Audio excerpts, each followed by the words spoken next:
Agent Cooper's Errand in the Wilderness, Twin Peaks and American Mythology. In many ways, David Lynch's Blue Velvet, 1986, conforms to the mythic quest narrative best elucidated in Joseph Campbell's theory of a universal monomyth, in which a hero is lured, carried away, or else voluntarily proceeds to the threshold of adventure. In this case, our hero, Geoffrey Beaumont, is lured by the mystery represented by the severed ear. The hero then proceeds into the kingdom of the dark, in this case the Lumberton underworld, where he undergoes a number of trials or tests of courage.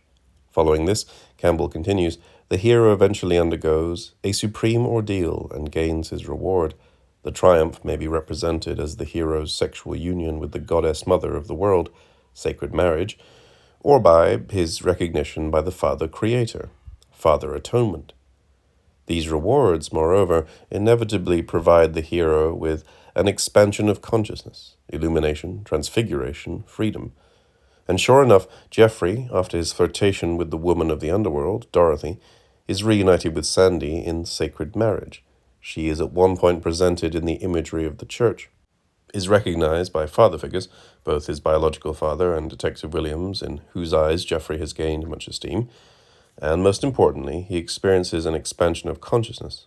We will recall that his goal at the outset was to gain, as he says, knowledge and experience. The universal explored by Blue Velvet is but the first of two major approaches to myth. The second type, according to Richard Slotkin, exhibits similar persistence within a single culture, and is thus called cultural archetypes. There is a sense in which Blue Velvet's mythopoeic structure operates not only on the underlying level of the monomyth, but also on that of a specific national mythology. For instance, the name of Geoffrey Beaumont's nemesis, Frank Booth, recalls one of the great villains of American history, whose role, in mythocultural terms, was to slay the righteous father, and thus threaten the peace, unity, and patriarchal law, the United States Constitution, of the kingdom. In Blue Velvet, Frank Booth is symbolically opposed to the righteous father, who is manifested in several forms. Geoffrey's father, whose recovery, it would seem, can only take place after the death of the villain, Dorothy's husband, the captive, who is himself the father of a young child, and Detective Williams, Sandy's father, and, it is implied, Geoffrey's future father-in-law. The significance of this is heightened by the fact that Geoffrey slays Frank in Dorothy's apartment, located on Lincoln Avenue. Moreover, Lumberton is presented in imagery which unmistakably conjures up mythic small-town America, orderly and lawful on the surface, yet, as with Hawthorne's Puritan Settlement and Sherwood Anderson's Winesburg, disturbed underneath. There are any number of important differences between Blue Velvet and Lynch's Twin Peaks, which spring to mind quite readily. Differences in media format and mode of aesthetic production, as well as a more pronounced postmodern strategy of deflating one's own mythos. At this point, however, I wish to pursue what I see as the most significant feature of Twin Peaks in regards to the previous work, which is its more full-blown utilization of specific cultural mythology. First, the monomythic substrata. The hero, Special Agent Dale Cooper, proceeds to the threshold of adventure, which once again is represented by a moribund object, a woman's corpse. And again, he journeys to an underworld or kingdom of darkness, de rigueur for heroic quest. Thus, just as Geoffrey Beaumont enters the Lumberton underworld, so too does Dale Cooper enter what is, in essence, a series of underworlds, the Twin Peaks criminal underworld, of Leo Johnson, Blackie O'Reilly, Jean Reno, Ben Horne, and others. The underworld of his own subconscious, the dreams of the giant and the little man from another place. And in the final episode, following the footsteps of what some might think of as culturally better-heeled predecessors, Odysseus, Aeneas, and Dante, the most archetypal of underworlds, the land of the dead. Agent Cooper, however, differs from Geoffrey in that he serves, well, an agenetic role, whereas Geoffrey is an unaffiliated innocent who embarks on his quest for knowledge and experience in defiance of authority, that is, the warning issued to him by Detective Williams. Agent Cooper, already armed with knowledge, experience, and authority, embarks on his mission for the explicit purpose of establishing law and order in the name of the Father, the centralized patriarchal power of the FBI and the U.S. government. Agent Cooper's role as an agent of central authority is, however, ambivalent. For his loyalties are often more with the wilderness and the people who live in its shadow than with the forces of civilization back east. His ambivalence conforms to the pattern established by Natty Bumppo, the protagonist of James Fenimore Cooper's Leatherstocking novels, and arguably the hero of American mythology. Throughout the Leatherstocking novels, Bumppo asserts that his identity is white, European, and Christian. Even the worst enemy I have on earth daren't deny that I am white, he proclaims, while surveying with secret satisfaction the faded color of his bony and sinewy hand. Thus he asserts his identification with civilizing authority in the New World. However, he also claims identity with his Mohican companions and their worldview, which, in diametric opposition to that of the European, privileges nature and its order. As Bumppo says of his European heritage, I am willing to own that my people have many ways, of which, as an honest man, I can't approve. In this early scene, Bumppo goes on to denounce the Euro-American establishment for its over-reliance on the authority of written documents, as opposed to face-to-face contact and oral communication. He regards the authoritarian, bureaucratic, textually bound ways of the Europeans as a source of both cowardice and deceit, qualities he detests. Agent Cooper displays a similar dual allegiance, an ideological schism which accounts for his peculiar behavior. On the one hand, he is a by-the-books lawman whose procedural discipline marks him as an agent, in the official sense, of the FBI, as well as an agent in the figurative sense of authoritarianism and civilization. On the other hand, at heart, he seems to more fully identify with the honest, natural behavior of the, as it were, frontiersman. When, for example, forensic specialist Albert Rosenfield arrives to perform a state-of-the-art autopsy on Laura Palmer's corpse, a conflict surfaces between him and Sheriff Truman, whose name recalls that of an American president who is mythically identified with small-town Midwest America, a conflict which Rosenfield provokes through his constant efforts to denounce the sheriff as a country bumpkin. Look, it's trying to think. When Truman is pushed to his limit, he socks Rosenfield in the good old American way, which causes the offended party to invoke the authority of the FBI and demand Agent Cooper's assistance in disciplining Truman. Agent Cooper refuses, claiming that in his short stay he has learned that Twin Peaks is a place of honor and dignity. Murder is not a faceless event here. It is not a statistic to be tallied at the end of the day. The Twin Peaks community, Cooper concludes, live by a system of values I thought had vanished from the earth. Episode 4. Thus, Cooper's experience at Twin Peaks mirrors the Leatherstocking myth, in that it may be viewed as a retreat to the wilderness of the frontier-like Pacific Northwest, which, like Fenimore Cooper's Lake Champlain setting, is situated near the Canadian border, a symbolic gesture of escape from the corruption of civilization. As Leslie Fiedler remarks, Leatherstocking is the hunter and enemy of cities. In his role as Bob's hunter, and in his opposition to the legal, rational code of Cityman Rosenfield, Agent Cooper fits the mold created by Fenimore Cooper. Unlike Leatherstocking, Dale Cooper is characterized by his moral superiority, a quality that we find in a number of other male American heroes in both literature and the popular arts, Batman, for example, and which is related to the rather strained relationship between these heroes and the opposite sex. Significantly, Agent Cooper's initial relationship in the series is not with an actual physical woman, but with the mysterious Diane, with whom he communicates via a handheld recorder, and who is appropriately named for the virginal hunter goddess Diana. The Log Lady may also be viewed as a nature goddess in the mold of Diane, for she has a special relationship with nature and is likewise virginal, or at least without a mate. Although, as the viewer later learns, Agent Cooper has in the past an ideal love, Carolyn, whom he cherishes, and toward the end of the series he finds a new love interest, the likewise virginal, a former nun, Annie Blackburn. His character is best revealed by his rejection of the sensual Audrey Horne. Leatherstocking also rejects female companionship, and his concomitant tendency to form strong bonds with other males, as in his friendship with Truman, and his glee at being accepted into a secret all-male society, the Bookhouse Boys. Note also that Truman is at the outset of the series a rather lustful heterosexual. That, however, changes when he is deprived of his love object, Josie Packard. When, after Josie's death, Cooper denounces her to Truman by pointing out that she was, after all, a criminal, a brief spat occurs between the lawman, which is later resolved as the two men embrace, appropriately enough, in the Bookhouse, which for them has replaced the traditional marital domicile. Episode 25. Whatever other function this might serve in the plot, it serves mainly, from the perspective of cultural mythos, to make Truman a more appropriate sidekick for Cooper, to make him a true man in terms of the almost gynophobic model of the American male hero. This notion of Cooper's law enforcement companions as surrogate wives is reinforced by both the effeminate nature of the ever lachrymose Deputy Andy, who was also a repetition of the comic tenderfoot of the last of the Mohicans, David Gamet, and more dramatically by the arrival of Cooper's former FBI partner and recent convert to transvestism, Denise Bryson. The retreat from civilization and from women, who are representationally a civilizing force, has been a repeated motif in American fiction ever since Rip lit out for the Catskills to get away from Dame Van Winkle.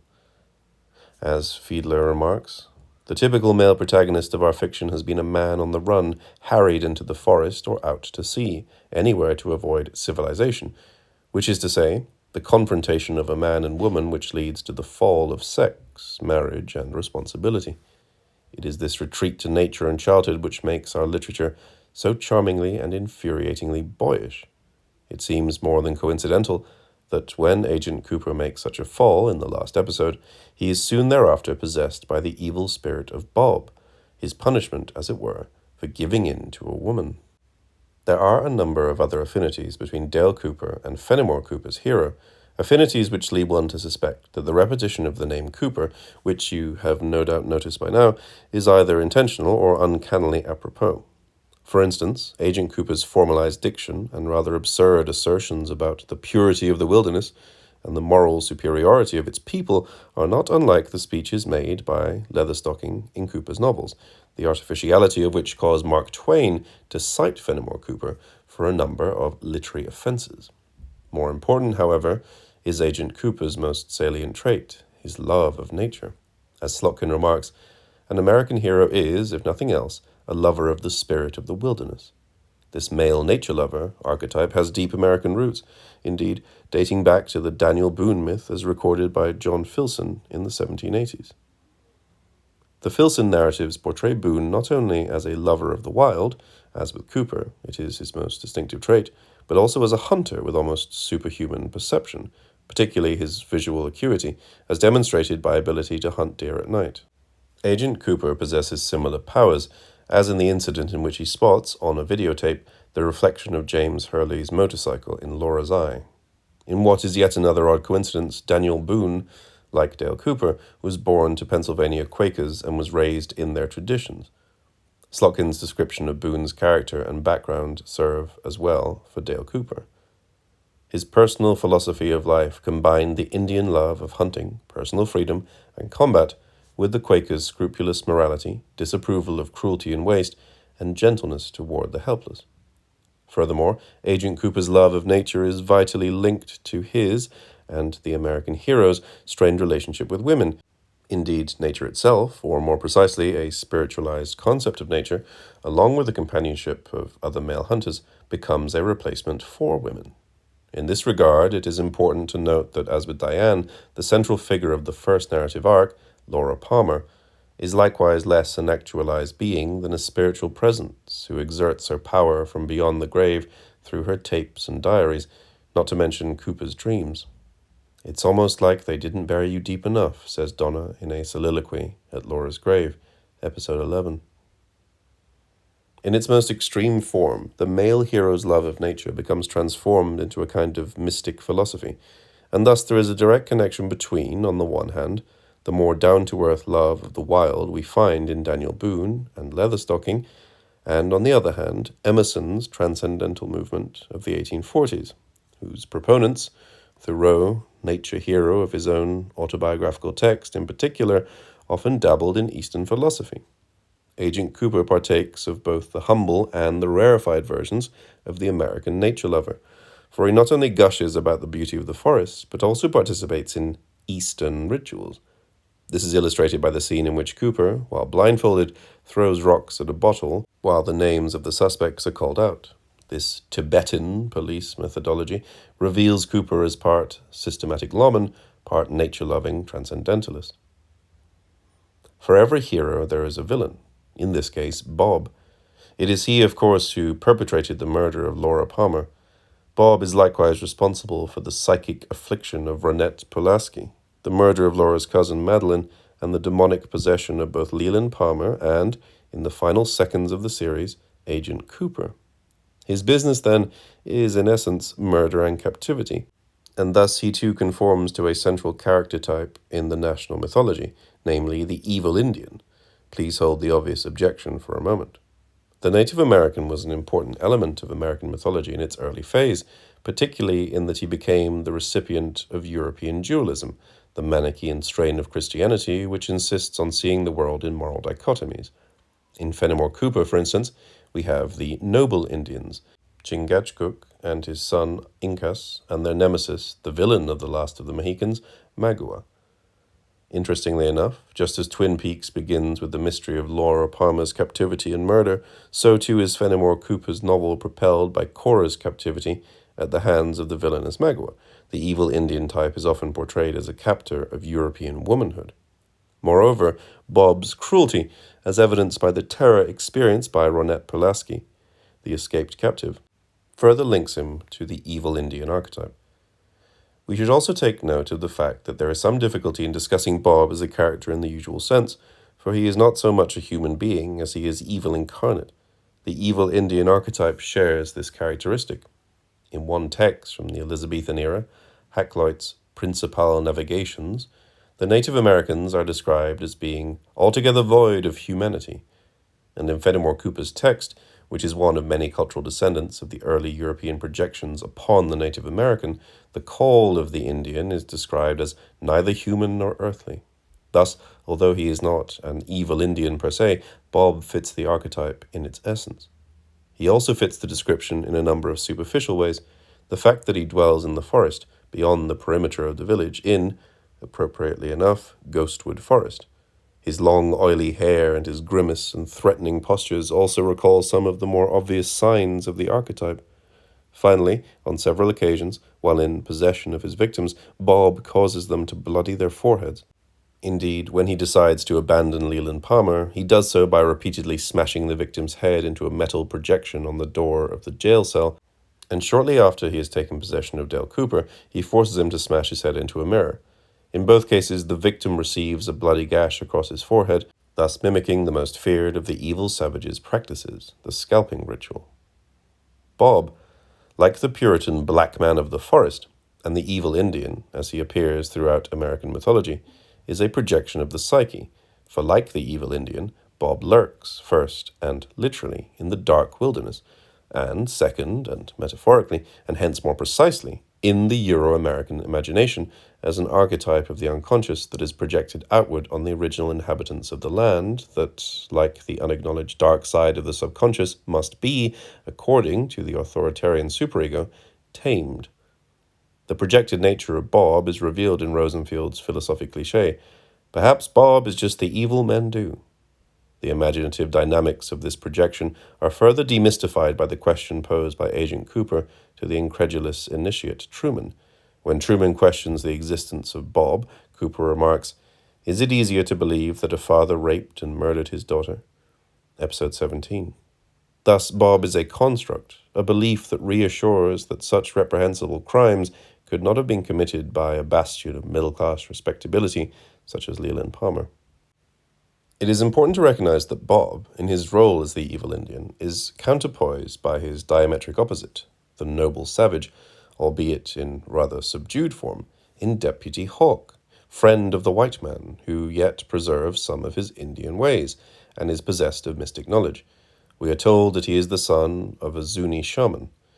The Indian theme, dormant at first, becomes more pronounced toward the end of the series as we learn of Wyndham Earle's interest in a local Indian tribe, the Dumpas, whose sole interest is pure evil, and his quest for the Black Lodge, a kind of woodlands Bermuda Triangle and a variant on Black Man of the Forest.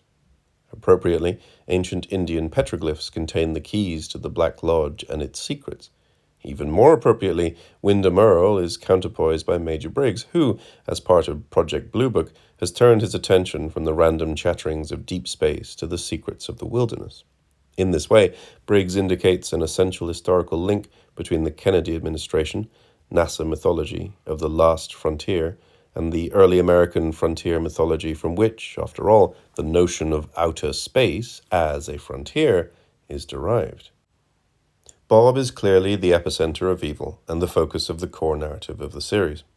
The serial form, however, is by nature prolix, and thus there are a number of other villainous characters who are of lesser magnitude, on what we might call the continuum of villainy, than Bob, precisely because they are identifiably human. Leo Johnson and Wyndham Earle are both forms of what Slotkin calls the degenerate, which in this cultural context means a white whose contact with savagery has augmented his innate depravity. Leo Johnson is the corrupted frontiersman, the yeoman farmer. Johnson's occupation, trucking, is appropriately proletarian, whose distance from civilization, he lives on the outskirts of town, has encouraged his propensity for brutality, which takes the form of domestic violence, as in the notorious soap in a sock scene, and greed, evidenced by his drug smuggling activities. Wyndham Earle, on the other hand, is the intellectual villain, whose brutality and greed assume more refined forms as he proceeds in his quest for both vengeance and Faustian power. If one were to search for his counterpart in mythic American fiction, it would be best to turn to Hawthorne's Scarlet Letter, in which we find the demonic and demented Robert Chillingsworth, who, like Earle, is a former good guy who was turned to villainy and the black arts. Because of the complexities arising from his foreign identity, Jean Renaud requires special mention. The French Canadian has been marked as an evil type in American literature since the very beginning, and even before, for the English Puritans were of course not kindly disposed toward the Roman Catholic French. On these shores, this conflict, dating back to the Protestant Reformation, assumed new and special forms. In Cotton Mather's Narratives of the Witchcraft Cases, a primary resource for the study of American xenophobia, the French Canadians' Roman Catholicism is viewed as a mere variation of the paganism of the Indians, and in one particular narrative, that of the captive Mercy Short, the French Canadians are revealed as captors and torturers as well. In Fenimore Cooper, the evil Frenchman is General Montcalm, who is portrayed as a cold-blooded killer. He tacitly countenances the massacre of the innocents at Fort William Henry. Montcalm also becomes an ally of Magua in his evil schemes, a fictive event which serves to underscore the cultural perception of the Catholic Frenchman as a pagan type. Jean Renaud is a variation on this type in a number of ways, and then some. As his establishment, One-Eyed Jack's, is located across the Canadian border, we have a geographic analogue of the situation in The Last of the Mohicans. Furthermore, Renaud participates in the captivity mythology, which we have observed in Bob's actions.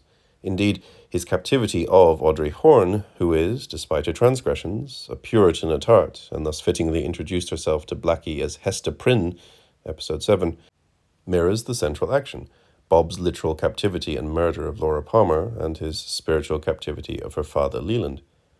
Furthermore, as a proprietor of a brothel, promoter of gambling, and purveyor of cocaine, Renaud fits the archetype, or perhaps stereotype, as the distinction is often blurred, both American and English, of the sensual, hedonistic Frenchman, and thus he serves as the perfect opponent for the morally upright and nearly asexual Dale Cooper. If one thing unmistakably emerges from all this, it is that Twin Peaks and its analogues are informed by, to say the least, a dualistic worldview. Fiedler has referred to this as the white romantic polarization of nature and culture, which Fenimore Cooper, drawing on the romances of Walter Scott, adapted for American purposes. This polarization is a matrix for a series of oppositions: civilization and savagery, pure love and carnality, morality and immorality, village and wilderness, oppositions which are found in mythic American fiction from Fenimore Cooper to, as Fiedler notes, Gunsmoke and Wyatt Earp, and finally Twin Peaks. In a sense, Twin Peaks is about duality, the Manichaeistic Twin Peaks of experience, good and evil. The corollary of this is the conflicted philosophy of nature we find in American culture. On the one hand, we have the Puritan notion of the evil wilderness, exemplified by Hawthorne's Young Goodman Brown, and echoed in Sheriff Truman's assertion that there is a sort of evil out there, something very, very strange in these old woods. Call it what you want, a darkness, a presence. It takes many forms, and it's always been there for as long as anyone can remember. and we have always been there to fight it. Episode 4. And on the other hand, we have the optimism of Emerson, for whom nature was, always and ever, beautiful, good, sublime, a reflection of the countenance of God, sentiments echoed by the effusive and high-minded Agent Cooper. The presence of American cultural mythology, remarkable enough in itself, is all the more so given the aesthetic from which the Twin Peaks series evolved. Lynch's first full-length film, Eraserhead, affects the viewer primarily through a strategy of imagistic persistence. As Hoberman and Rosenbaum correctly note, Eraserhead eschews conventional film narrative and is best regarded as a non-narrative film. Whereas Eraserhead is primarily imagistic, Blue Velvet combines imagism with conventionalized plot, characterization, and mythic narrative. Twin Peaks is Blue Velvet modified for the purposes of network television, and thus, in some ways, it too operates according to an imagistic strategy. The powerful establishing image of Laura Palmer, the deadest-looking thing you've ever seen on television, Rafferty accurately notes, harkens back to the clashing of the organic and the inorganic, which in many ways is the source of tension and power in Eraserhead, and thus it is fitting that Pete Martell, played by Jack Nance, who also played the protagonist in Lynch's first film, utters the weirdly provocative opening lines of the series. She's dead, wrapped in plastic.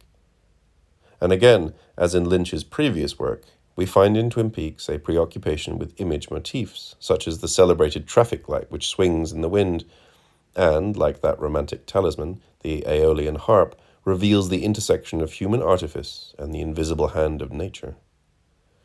Moreover, these motifs work through all of Lynch's creations in a fairly consistent manner. For example, one image motif which dominates all of Lynch's work is that of the stage. In Eraserhead, Henry gazes into his radiator and, in Bartleby-esque reverie, watches as his dream girl moves across an outmoded theatrical stage. In Blue Velvet, we have the stage upon which Dorothy performs in the Slow Club, and the imaginary stage upon which Frank's criminal associate, Ben, lip-syncs to Roy Orbison's In Dreams. And in Twin Peaks, we have the stage-like setting of Cooper's dreams and, in the last episode, the realm of the dead, as well as the stage shows in the Roadhouse and the Miss Twin Peaks show in the finale. Further, all three productions have at their core a grimacing, grotesque creature. In Lynch's first film, the grotesque howling baby. In Blue Velvet, Frank Booth. And in Twin Peaks, Bob. Furthermore, and more importantly in terms of Lynch's oeuvre, it is possible to classify the images according to an underlying principle, for the emerging Lynchian formula is one which plays with the oppositions of nature, sperm objects, severed ears, and artifice, the high artifice of the theatrical stage, and more the industrial-strength artifice of factories, gas masks, and traffic lights. What, then, has happened? As we follow the trail which leads from Eraserhead to Blue Velvet, and finally Twin Peaks, the aesthetic priorities of imagism have been supplanted, though not without leaving strong traces, by those of mythic narrative, and finally cultural mythology. Eraserhead we might call pre-mythic, fragments of a myth. The dominant narrative structure of Blue Velvet is what Campbell would call universal and monomythic. And in Twin Peaks we have, in accordance with Slotkin's definition, the predominance of a national, culturally specific mythology.